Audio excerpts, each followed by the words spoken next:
Nei da. Vi dropper. Ja, vi dropper det.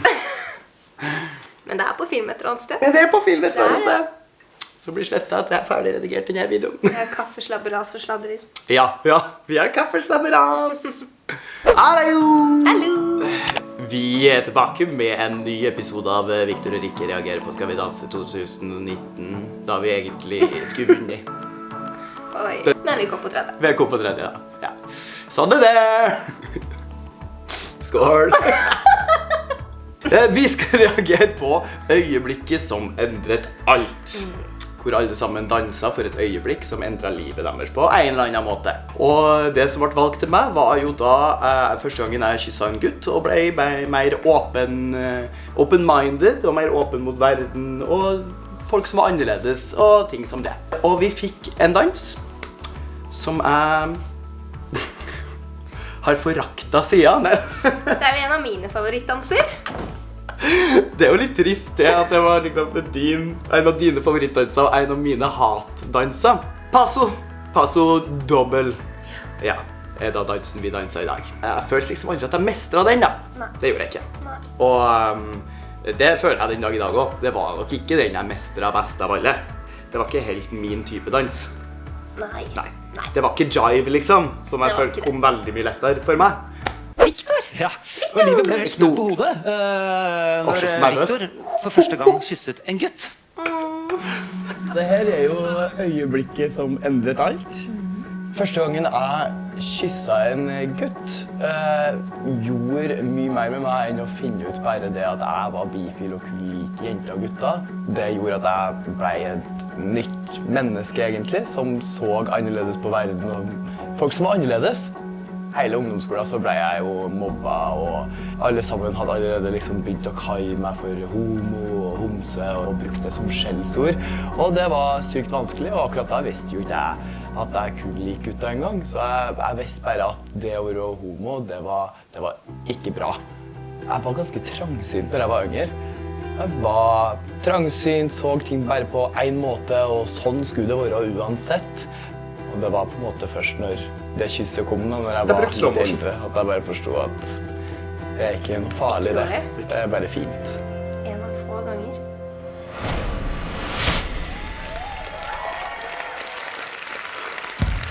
Jeg mistet så balansen på starten. Jeg var det ræva nesten gjorde.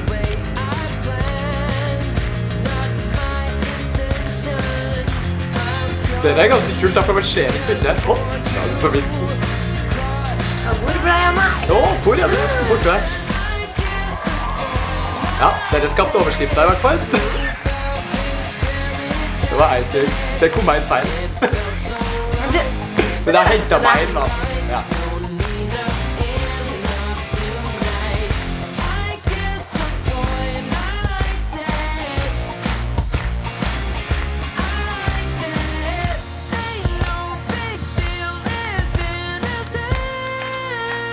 Ille, men jeg ser at det litt stakkato da. Og der sitter jeg. Men det klart det, tror jeg. Og du viser det ikke på ansiktet ditt, og det så bra. Du bare fortsetter. Men jeg ser at jeg nervøs. Det klarer jeg så, for det skyder gjennom noen gang. Men det var den beste gjennomkjøringen vår, sa den. Det var det. Selv om jeg ser at det litt stakkato, og jeg skjønner litt hva de mener med at jeg ikke bruker gulvet.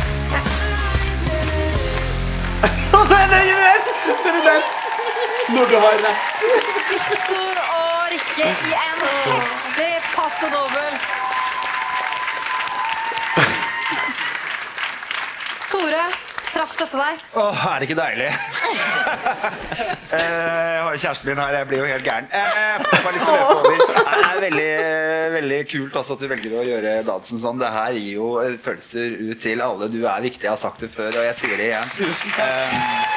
Dansemessig så dette en dans som skal liksom legge veldig ned i gulvet. Det skal være mye kraft i gulvet på denne. Du jo mye energi, så jeg kanskje kjente at det ble litt mye. Jeg skulle ønske jeg fikk litt mer sånn, den kraften av deg, men dansemessig, du vanvittig rytmisk. Du treffer på absolutt alt. Det veldig kult, altså. Trine? Tusen takk. I kissed a boy and liked it as well. Dere husket det? Dansen din, synes jeg også, som Tore sier, blir litt for lett.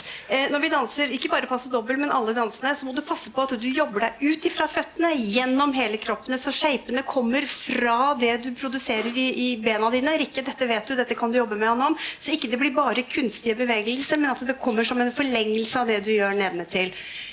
Ellers, altså du leverer jo, du er jo danseglad og alt dette her, men jeg ønsker meg en videre framdrift på det her nå. Trine Deli Kleve. 7. Du vet, 21. Egor Filipenko. 8.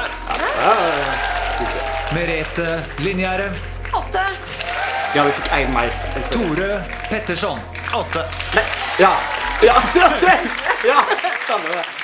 Det er litt vanskelig å vite om det var 8 eller 9 Tore ga deg. Skal vi rydde opp? Nei, Skal vi rydde opp i det? det er ikke så innmari lett. Jeg er så like, jeg prøver å ta sånn blindespråk på det. Ja, Det under du her. har jo til og med fått deg briller. 8, ja, greit.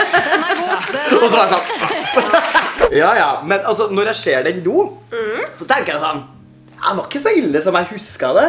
Jeg følte at det var verre enn det jeg synes da jeg så nå. Jeg synes det var fint, egentlig. Altså, jeg skjønner jo tilbakemeldingene. Og igjen, jeg hadde jo aldri følt at det var liksom min dans, men jeg synes det var ganske, det var ålreit.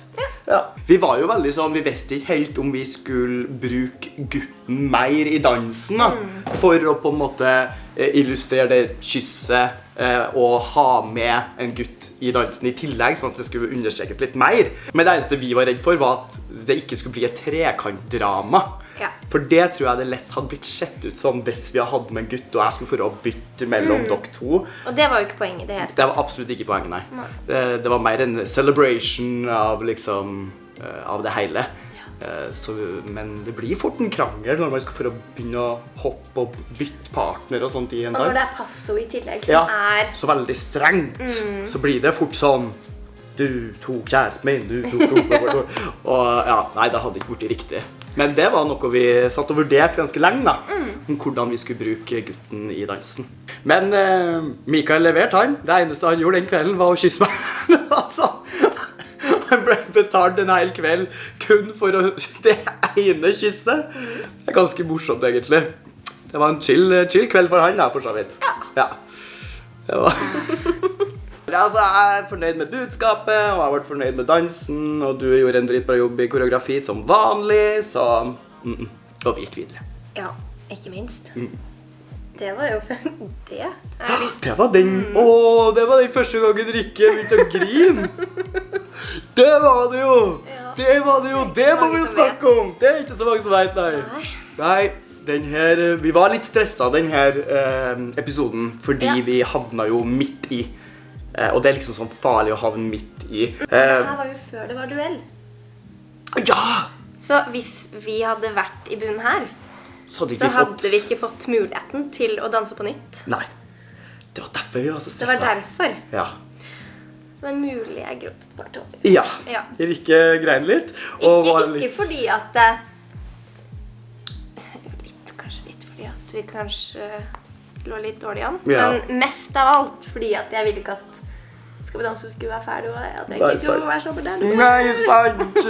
Vi ble jo veldig redd da, når vi lå der, og vi bare sånn, shit, enn om vi går ut nå på grunn av det her. Ja. Det hadde vært litt kjipt. Så når da Rikke felt noen tårer, da ble jeg stresset.